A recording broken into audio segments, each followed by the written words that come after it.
आप सभी को गुप्त नवरात्रि की हार्दिक शुभकामनाएं। यह पर्व हर वर्ष विशेष महत्व रखता है क्योंकि इसमें मां दुर्गा की छुपी हुई शक्तियों की आराधना की जाती है। गुप्त नवरात्रि का वातावरण भक्तों के लिए अत्यंत पावन और रहस्यमय होता है, जिसमें साधना और भक्ति का अद्भुत संगम देखने को मिलता है। ये पर्व मां आदिशक्ति दुर्गा की गुप्त रूप से पूजा का समय है, जो साल में 2 बार माघ और आषाढ़ मनाया जाता है। इन दोनों अवसरों पर साधक और भक्त विशेष रूप से मां के गुप्त स्वरूपों की साधना करते हैं, जिससे उन्हें आध्यात्मिक उन्नति और मानसिक शांति प्राप्त होती है। गुप्त नवरात्रि में मां दुर्गा की 10 महाविद्याओं की साधना की जाती है, जो अत्यंत शक्तिशाली मानी जाती हैं। ये 10 महाविद्याएं काली, तारा, त्रिपुरा सुंदरी, भुवनेश्वरी, छिन्नमस्ता, भैरवी, धूमावती, बगलामुखी, मातंगी और कमला हर एक अपने अपने रहस्यमय गुणों के लिए प्रसिद्ध हैं। इस दौरान साधक अपनी आध्यात्मिक ऊर्जा को बढ़ाने के लिए विशेष अनुष्ठान करते हैं। मंत्र जाप, हवन और ध्यान के माध्यम से वे अपने भीतर छुपी शक्तियों को जागृत करने का प्रयास करते हैं, जिससे जीवन में सकारात्मकता और आत्मबल बढ़ता है। पुराने समय में ऋषि मुनि इन दिनों में कठिन तपस्या कर असीम शक्तियां प्राप्त करते थे, क्योंकि इन 9 दिनों में ब्रह्मांड की ऊर्जा चरम पर होती है। ऐसा माना जाता है कि इन दिनों की साधना से साधक को दिव्य अनुभूति और आत्मज्ञान की प्राप्ति होती है। यह पर्व केवल तांत्रिकों या साधकों के लिए ही नहीं, बल्कि आम गृहस्थ भी मां दुर्गा की पूजा कर सकते हैं। घर घर में मां की आराधना कर परिवारजन सुख, शांति और समृद्धि की कामना करते हैं।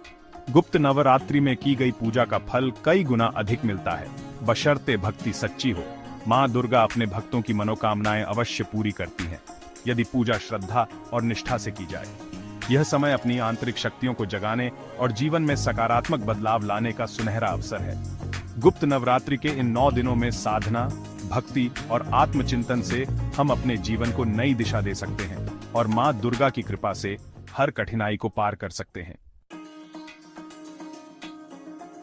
इस वर्ष आषाढ़ मास की गुप्त नवरात्रि 26 जून गुरुवार से शुरू हो रही है, जो हिंदू पंचांग के अनुसार एक अत्यंत महत्वपूर्ण तिथि मानी जाती है।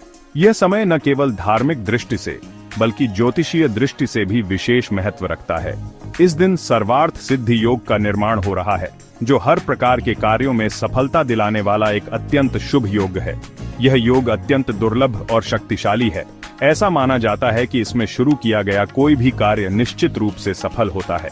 इस योग में की गई पूजा, व्रत या साधना का फल कई गुना बढ़ जाता है। इस शुभ योग में गुप्त नवरात्रि का प्रारंभ मां दुर्गा की विशेष कृपा और आशीर्वाद का संकेत है। यह समय साधकों के लिए अत्यंत लाभकारी माना जाता है। जो भी व्यक्ति इस दिन कलश स्थापना और साधना शुरू करेगा, उसे मां दुर्गा की विशेष कृपा प्राप्त होगी। यह साधना न केवल भौतिक सुख समृद्धि देती है, बल्कि मानसिक शांति और आत्मिक बल भी प्रदान करती है। यह समय नए कार्य, व्यापार, गृह प्रवेश या अन्य मांगलिक कार्यों के लिए भी उत्तम है। इस दिन किए गए शुभ कार्यों का फल दीर्घकाल तक मिलता है और जीवन में सकारात्मक ऊर्जा का संचार होता है। आषाढ़ मास की गुप्त नवरात्रि वर्षा ऋतु के आगमन का समय है, जब प्रकृति भी नई ऊर्जा से भर जाती है। हरियाली, ताजगी और शुद्ध वातावरण साधना के लिए अनुकूल वातावरण बनाते हैं। इस पवित्र समय में की गई साधना से जीवन की बाधाएं दूर होती है, नकारात्मकता समाप्त होती है और साधक को आध्यात्मिक उन्नति के साथ साथ मां दुर्गा का विशेष आशीर्वाद प्राप्त होता है।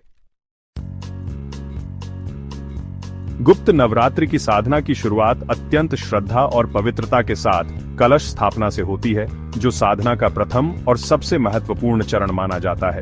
इसे घट स्थापना भी कहा जाता है और यह शुभ कार्य पूरे घर में दिव्यता और सकारात्मकता का संचार करता है।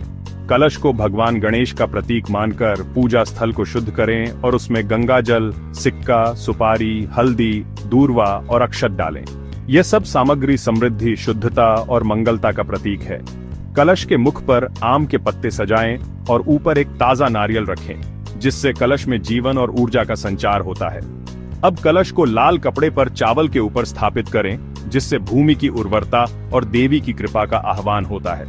इसके बाद पूरे परिवार के साथ मिलकर सभी देवी देवताओं का आह्वान करें और वातावरण को भक्तिमय बनाएं। सबसे पहले भगवान गणेश का पूजन करें, फिर वरुण देव का आह्वान करें ताकि पूजा स्थल शुद्ध और पवित्र बना रहे। इसके बाद सभी तीर्थों और पवित्र नदियों का आह्वान करें, जिससे साधना में दिव्य ऊर्जा का प्रवाह हो। फिर माँ दुर्गा का ध्यान करें और उनसे आशीर्वाद प्राप्त करने की प्रार्थना करें। कलश स्थापना के बाद अखंड ज्योति प्रज्वलित करें, जो साधना के दौरान निरंतर जलती रहनी चाहिए। यह ज्योति 9 दिनों तक बिना बुझाए जलती रहे, जिससे घर में दिव्यता और सकारात्मक ऊर्जा बनी रहती है। ये पूरी प्रक्रिया न केवल घर के वातावरण को पवित्र बनाती है, बल्कि साधना में मन, वचन और कर्म की एकाग्रता भी लाती है।